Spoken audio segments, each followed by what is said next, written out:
नमस्कार दोस्तों, आज का ये वीडियो बहुत ही इंपॉर्टेंट और जरूरी है आप सभी के लिए। आज के इस वीडियो का टॉपिक है नेशनल सेविंग सर्टिफिकेट में निवेश मत करना। पोस्ट ऑफिस द्वारा नेशनल सेविंग सर्टिफिकेट स्कीम जारी करी गई है, लेकिन इस स्कीम में निवेश करने से पहले क्या क्या नुकसान आपको हो सकते हैं, जिसके बारे में आज के इस वीडियो में हम डिस्कस करने वाले हैं। दोस्तों, पोस्ट ऑफिस द्वारा कई ऐसी स्कीम है जिसमें आप निवेश कर सकते हैं, लेकिन जो निवेशकों को सबसे ज्यादा स्कीम पसंद आती है वो है एनएससी यानी नेशनल सेविंग स्कीम, क्योंकि यहां पर आपको अच्छा खासा रिटर्न मिल जाता है 7.7%, जो हो जाता है आपके लिए कंपाउंडेड ईयरली यानी एनुअली। यहां पर जो आपका पैसा है वो यहां पर बढ़ता जाता है, जो कोई अन्य स्कीम में यहां पर आपको नहीं देखने को मिलता है। जो सिर्फ एनएससी स्कीम में ही आपको जो पैसा है वो एनुअली बढ़ता है और मैच्योरिटी पर आपको इंटरेस्ट जो है वो दिया जाता है। यानी जो 7.7% आपका इंटरेस्ट है, ये मैच्योरिटी पर आपको 8% से 8.80% तक आपको इंटरेस्ट इसमें मिल जाता है। इसी के साथ इस स्कीम में कौन निवेश कर सकता है, तो अगर आप एक सिंगल एडल्ट बंदा है तो वो यहां पर निवेश कर सकता है, यानी आपकी एज 18 साल से ज्यादा होनी चाहिए। अगर आप माइनर है तो भी आप इस स्कीम में निवेश कर सकते हैं। ध्यान रखिएगा, माइनर की एज 10 साल से ज्यादा है तो माइनर खुद के नाम से भी अकाउंट खुलवा सकता है, या फिर माइनर जो है अपने गार्जियन के नाम से अकाउंट खुलवा सकता है। इसके साथ आप चाहें तो यहां पर ज्वाइंट अकाउंट भी खुलवा सकते हैं। तो 3 एडल्ट मिलकर यहां पर ज्वाइंट अकाउंट जो खुलवा सकते हैं, ज्वाइंट ए अकाउंट और ज्वाइंट बी अकाउंट आप खोल सकते हैं। इस स्कीम में आप 5 साल के लिए लॉक इन पीरियड रहता है, यानी 5 साल तक आपकी मैच्योरिटी रहती है। स्कीम में 5 साल के लिए आप निवेश कर सकते हैं। इसी के साथ इस स्कीम में मिनिमम डिपॉजिट की बात करें तो यहां पर आप 1000 रुपए मिनिमम डिपॉजिट, मल्टीपल की बात करें तो 100 के मल्टीपल में आप निवेश कर सकते हैं, यानी कि 1100 रुपए आप निवेश कर सकते हैं, 1200 रुपए निवेश कर सकते हैं। ध्यान रखिएगा, 1250 रुपए आप निवेश नहीं कर पाएंगे, तो 100 के मल्टीपल में आपको निवेश करना होता है। मैक्सिमम डिपॉजिट की बात करें तो यहां पर कोई भी मैक्सिमम लिमिट नहीं दी गई है, कितना भी आप निवेश कर सकते हैं। एटीसी का बेनिफिट आपको मिल जाता है, यानी 1.5 लाख रुपए तक का आपको फायदा मिलता है जो भी इन्वेस्टमेंट आप करते हैं। इसके अलावा आप कितने भी नंबर ऑफ अकाउंट जो है वो यहां पर ओपन करवा सकते हैं। एनएससी में कितने भी अकाउंट आप खोल सकते हैं, और इसमें सबसे ज्यादा जो फायदा आपको मिलता है, आपको 100% आपका जो इन्वेस्टमेंट है वो होता है रिस्क फ्री। यानी पूरा का पूरा आपका जो इन्वेस्टमेंट है, डिपॉजिट है, जो पैसा आप निवेश कर रहे हैं वो गवर्नमेंट बैक सिक्योरिटी के साथ होता है, यानी सरकार द्वारा यहां पर 100% आपको सिक्योरिटी मिलती है। पूरा का पूरा जो इन्वेस्टमेंट अमाउंट है वो आपका 100% सिक्योर रहता है, रिस्क फ्री रहता है। इसमें जो भी रिटर्न आपको मिलता है वो भी गारंटेड रिटर्न सरकार द्वारा यहां पर दिया जाता है, तो आपको 7.7% तक का यहां पर रिटर्न आपको मिल जाता है, जो कंपाउंडेड आपको होता रहता है। तो वैसे तो ये स्कीम जो है वो बहुत ही अच्छी मानी जाती है, बढ़िया मानी जाती है, क्योंकि आपका जो निवेश का पैसा है वो सुरक्षित है, रिटर्न आपको जो मिल रहा है 7.7 वो भी सुरक्षित है। इसके अलावा आप इस स्कीम के अंदर कितना भी मैक्सिमम डिपॉजिट कर सकते हैं, कितने भी नंबर ऑफ अकाउंट खुलवा सकते हैं, लेकिन उसके बावजूद भी यहां पर कुछ ड्रॉबैक्स हैं, कुछ यहां पर डिसएडवांटेजेस है जो इस स्कीम के अंदर आपको देखने को मिल सकते हैं, जो उन निवेशकों के लिए ज्यादा यहां पर नुकसान हो सकता है जो अगर इस स्कीम में निवेश करते हैं लेकिन उन्हें इन चीजों के बारे में पता नहीं है। यानी ड्रॉबैक या डिसएडवांटेजेस अगर आपको पता नहीं है तो आपके लिए ये स्कीम जो है नुकसान भी दे सकती है, क्योंकि इस स्कीम में कई ऐसे डिसएडवांटेजेस हैं, कई ऐसे नुकसान जो है वो आपको देखने को मिल सकते हैं, जो एक निवेशक के लिए बहुत ही इंपॉर्टेंट है जानना कि अगर वो किसी स्कीम में निवेश कर रहा है तो उसके फायदे तो उसे पता है, लेकिन उसके नुकसान भी उसको पता होने चाहिए। तो आज के इस वीडियो में हम उन्हीं नुकसान के बारे में बात करने वाले हैं। तो क्या क्या नुकसान आपको हो सकते हैं नेशनल सेविंग सर्टिफिकेट स्कीम में अगर आप निवेश करते हैं, यानी पोस्ट ऑफिस की एनएससी स्कीम में निवेश करते हैं, तो क्या नुकसान आपको झेलना पड़ सकता है।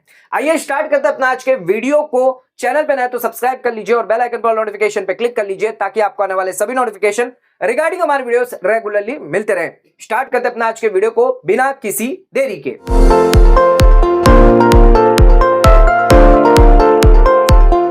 तो दोस्तों, आइए स्टार्ट करते हैं अपना आज के वीडियो को और बात करते हैं पोस्ट ऑफिस की एनएससी स्कीम में क्यों निवेश नहीं करना चाहिए, क्या इसमें नुकसान आपको हो सकता है। आइए जानते हैं। सबसे पहले बात करते हैं यहां पर प्री मैच्योर विड्रॉल के बारे में। अगर आप किसी और स्कीम में निवेश करते हैं, जैसे कि सीनियर सिटीजन सेविंग स्कीम में, एफडी में या एमआईएस स्कीम में निवेश करते हैं, तो वहां पर प्री मैच्योर क्लोजर आप आसानी से कर सकते हैं।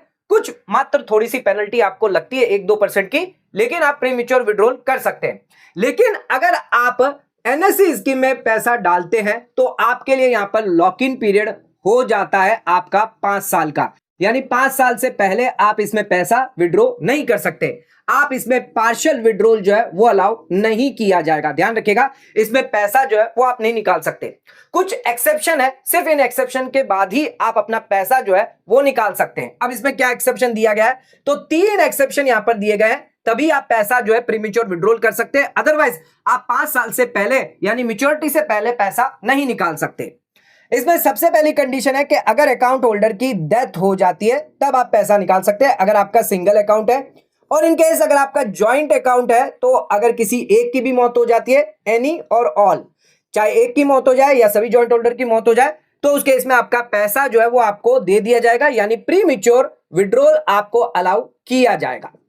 इसमें दूसरी कंडीशन है, अगर आप कोर्ट से ऑर्डर ले आते हैं तो आपका पैसा जो है वो आपको मिल जाएगा। तीसरी कंडीशन है, अगर आपने फोरफिटेड किया है, फोरफिटेड बाय प्लेजी, तो उस केस में आपका जो अकाउंट है वो प्रीमेच्योर क्लोजर किया जाएगा। तो ये 3 कंडीशन दी है। इसके अलावा कोई अदर कंडीशन होगी तो अगर आपको मतलब मान लीजिए आपको इमरजेंसी आ जाती है, लिक्विडिटी की जरूरत पड़ जाती है, तो आपको पैसा अगर चाहिए तो यहां पर आपको नहीं मिलेगा। इमरजेंसी के लिए, मेडिकल इमरजेंसी के लिए पैसा चाहिए या एजुकेशन के लिए पैसा चाहिए, तो अदर कोई भी कंडीशन होगी तो उस केस में आप प्रीमेच्योर विड्रॉल जो है वो एनएसए स्कीम में अलाउ नहीं किया जाएगा, यानी ना ही आपको 1% 2% यहां पर पेनल्टी के साथ प्रीमेच्योर विड्रॉल दिया जाएगा। अब यहां पर कंडीशन इतनी ही नहीं है, अब इसमें और कंडीशन है। ये 3 केस में आप प्रीमेच्योर विड्रॉल कर सकते हैं, लेकिन उसमें भी ध्यान रखिएगा, अगर आप बिफोर तीनों कंडीशन में बात कर रहा हूं, यानी ये कंडीशन, दूसरी और तीसरी, इन तीनों कंडीशन में अगर आप पैसा प्रीमेच्योर विड्रॉ करते हैं तो इसमें भी कंडीशन दी गई है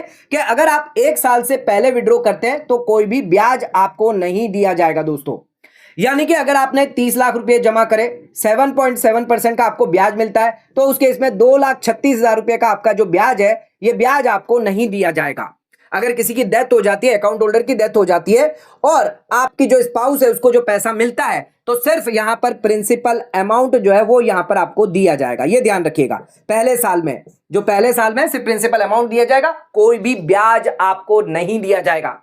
जबकि आप एमआईएस स्कीम की बात करें या किसी अन्य स्कीम की बात करें तो वहां पर कुछ डिडक्शन के बाद आपको यहां पर पैसा जो है दिया जाता है, यानी ब्याज थोड़ा बहुत दिया जाता है। लेकिन यहां पर तो आपको 1 रुपए का भी ब्याज नहीं मिलेगा। कई लोगों को तो कंडीशन पता ही नहीं है, कहीं पर भी इसके बारे में डिस्कशन नहीं होता है, इस वजह से। तो यहां पर ध्यान रखिएगा, 1 साल तक आपको कोई भी ब्याज नहीं दिया जाएगा अगर ये 3 कंडीशन है। इसके अलावा कोई कंडीशन है उसमें तो आपको विड्रॉल करने भी नहीं दिया जाएगा। दूसरी इसमें कंडीशन है, अगर आप 1 साल के बाद और 3 साल से पहले अगर पैसा विड्रॉ करते हैं तो उस केस में आपको इंटरेस्ट तो मिलेगा, लेकिन कितना मिलेगा, पोस्ट ऑफिस सेविंग रेट के हिसाब से ब्याज दिया जाएगा।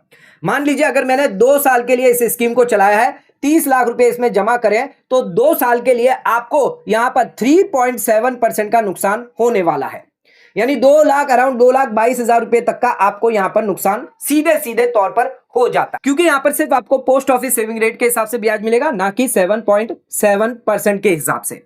इसमें तीसरी कंडीशन एक और दी गई है कि अगर आप 3 साल के बाद अगर पैसा विड्रॉ करते हैं, यानी प्रीमेच्योर विड्रॉ करवाते हैं, तो उस केस में यहां पर मोटा मोटी रेट है 6% निकल कर आती है। इसका अलग से कैलकुलेशन दिया गया है, यानी आप 1,000 रुपए अगर निवेश करते हैं तो आपको 1,200 रुपए, 36 रुपए कुछ इस तरह पैसा दिया जाएगा। तो यहां पर हमने जो रेट निकाली है वो 6% निकाली है। आपके स्क्रीन पर जो है वो यहां पर टेबल दिखाई देगा। तो 1,000 रुपए निवेश करेंगे तो 1,200 समथिंग निकलेगा। तो हर साल यानी 3 साल से ऊपर, 3 साल 6 महीने, 3 साल 6 महीने से ज्यादा, फिर 4 साल, फिर 4 साल 6 महीने से ज्यादा, इस तरह यहां पर दिया है। मोटा मोटी अगर हम कैलकुलेशन करते हैं तो 6% का ही रेट निकल कर आता है। तो अगर 6% के हिसाब से देखें, 30 लाख रुपए आप जमा करते हो और 3 से 4 साल के लिए अगर आप पैसा जमा रखते हैं तो 6% के हिसाब से 2,05,000 रुपए का यहां पर भी आपका नुकसान हो जाता है।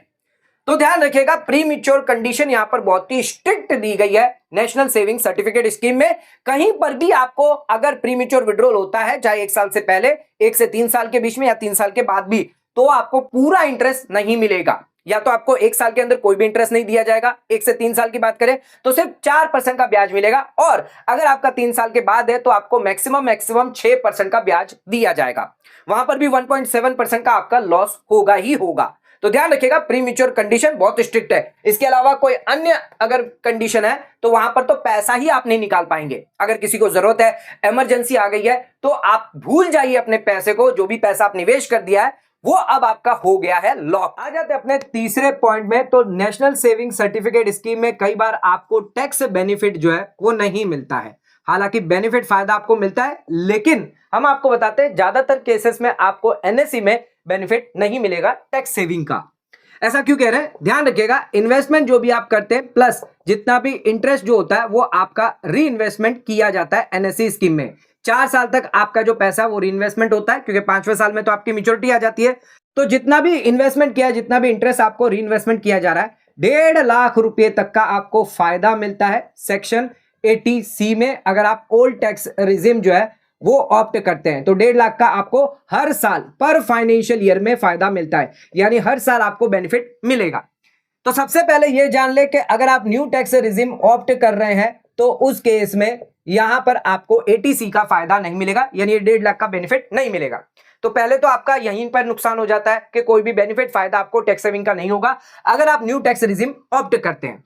इसके अलावा दूसरा पॉइंट यह है कि अगर 80C के अंदर जो इन्वेस्टमेंट आपने किया है इसके अंदर कोई अदर इन्वेस्टमेंट भी किए हुए हैं ऑलरेडी, यानी कि अगर आपने पीपीएफ में निवेश किया है या फिर अगर आपने एलआईसी में निवेश किया है 5 साल की, अगर आप एफडी करवाते हैं या फिर अगर आप सीनियर सिटीजन सेविंग स्कीम में निवेश करते हैं, आपने हाउस प्रॉपर्टी ली है, उसका जो लोन है वो रिपेमेंट आपने किया है, स्टैंप ड्यूटी है, कई सारे ऐसे इन्वेस्टमेंट है जो 80C के अंदर कवर करते हैं। अगर वहां पर ये जो लिमिट है यहां पर 1.5 लाख की कवर कर दी है ऑलरेडी, तो उस केस में आपको यहां पर फायदा एनएससी में बेनिफिट नहीं मिलेगा।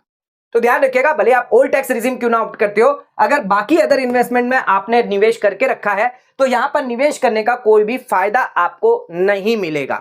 अब इसके अलावा एक और मैं आपको बात बता दूं, समझ लीजिए 1 साल, 2 साल, 3 साल, 4 साल और 5 साल।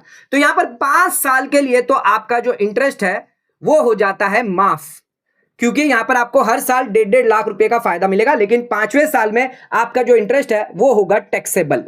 तो 5वें साल में टैक्सेबल होगा, लेकिन बाकी के जो 4 साल है वहां पर आपका इंटरेस्ट जो है वो टैक्सेबल नहीं होगा अगर आप ओल्ड टैक्स रिजिम ऑप्ट करते हैं और 1.5 लाख का बेनिफिट लेते हैं। लेकिन इसमें भी मैं आपको बता दूं, तो यहां पर आपने इन्वेस्टमेंट किया है प्लस ये आपका इंटरेस्ट आता है, तो कब आपको यहां पर बेनिफिट मिलता है ये मैं आपको बताता हूं। अगर आपने मान लीजिए 1,30,000 रुपए निवेश किए, बाकी आपने कभी भी निवेश नहीं किया है, तो उस 1,30,000 पर आपको कितना ब्याज मिलेगा, तो 10,000 पहले साल में ब्याज मिलेगा, फिर दूसरे साल में आपको 10,800 का ब्याज मिलेगा, फिर आपको 11,600 का ब्याज मिलेगा, फिर 12,500 और इस तरह आपको 13,500 का ब्याज मिलेगा। टोटल आपका 58,000 नियर नील निकल कर आ जाता है। अब इसमें पहले साल में आपको 1,40,000 जो है यहां पर आपका टोटल जो है इन्वेस्टमेंट होता है। इसके बाद आपका ये जो पूरा का पूरा 1,40,000 है वापस री इन्वेस्टमेंट किया जाता है, तो 10,000 के हिसाब 10,800 जो ब्याज मिलता है, तो आपको यहां पर टोटल यहां पर 10,800 होता है, फिर आपका 11,600, फिर दूसरे साल होता है आपका 12,500 और फिर आपका होता है 13,500। तो ध्यान रखिएगा, पहले साल में, दूसरे साल में, तीसरे साल में, चौथे साल में, क्योंकि यहां पर 1.5 लाख रुपए से कम है हर साल, तो आपका यहां पर बिल्कुल भी टैक्स नहीं लगेगा, यानी ये पूरा का पूरा हो जाता है टैक्स फ्री। पर 5वें साल में आपको टैक्सेबल हो जाएगा।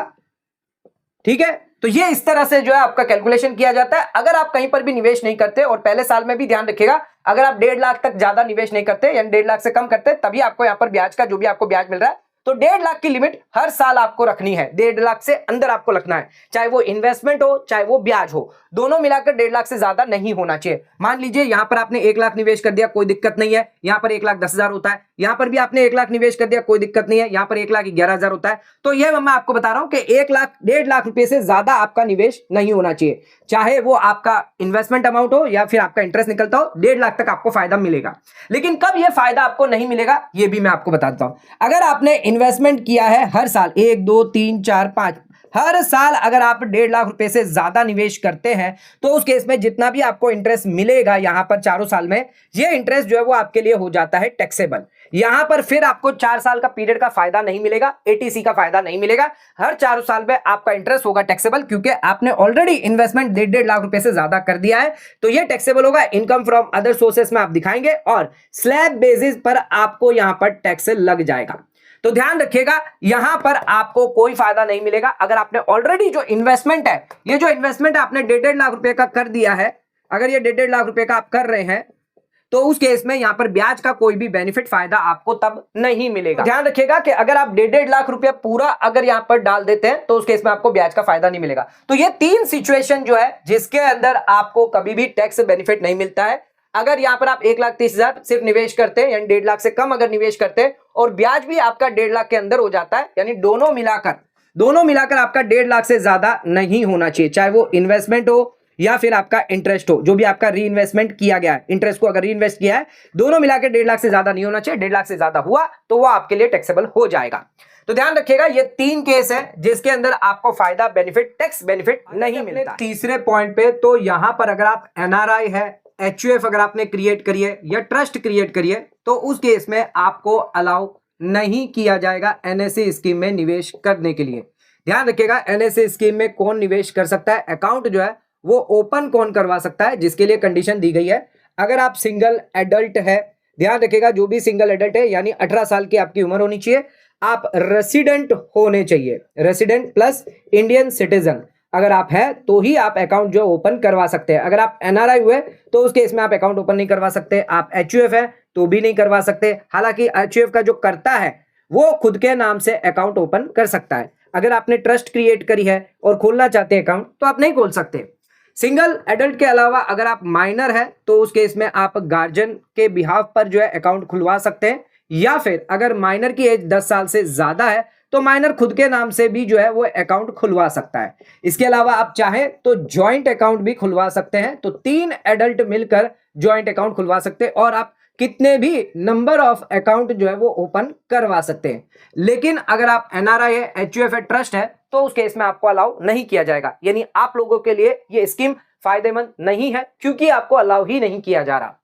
ध्यान रखिएगा, अगर कोई रेसिडेंट है तो अकाउंट जब ओपन करवाया था तब आप रेसिडेंट थे, लेकिन मैच्योरिटी से पहले यानी 5 साल से पहले बीच में 3 साल के बाद आप जो है एनआरआई हो गए, तो उस केस में जो बाकी का जो 2 साल है वो आप स्कीम को कंटिन्यू कर सकते हैं। इसमें यहाँ पर कोई भी रेस्ट्रिक्शन नहीं है, मैच्योरिटी तक आप स्कीम कंटिन्यू कर पाएंगे। लेकिन एनआरआई जो है कोई नया अकाउंट जो है नहीं ओपन कर सकता। तो नया अकाउंट जो है एनएससी पोस्ट ऑफिस द्वारा जो जारी करी गई स्कीम है उसमें नया अकाउंट जो वो नहीं खुलवा सकता। अगर कोई नॉन रेसिडेंट है, एनआरआई है, अंग्रेज है, तो वो यहाँ पर अकाउंट जो है वो नहीं खोल सकता, उसको फायदा बेनिफिट नहीं दिया। यानी आप अगर शिफ्ट हो जाते हैं, यानी इंडिया से शिफ्ट हो जाते हैं दूसरी कंट्री में, तो उस केस में आप निवेश नहीं कर सकते एनएससी स्कीम में। आ जाते हैं अपने चौथे पॉइंट पे, तो इन्फ्लेशन की अगर बात करें तो यहाँ पर इन्फ्लेशन जो है वो बीट नहीं हो पाता अगर आप नेशनल सेविंग सर्टिफिकेट स्कीम में निवेश करते हैं।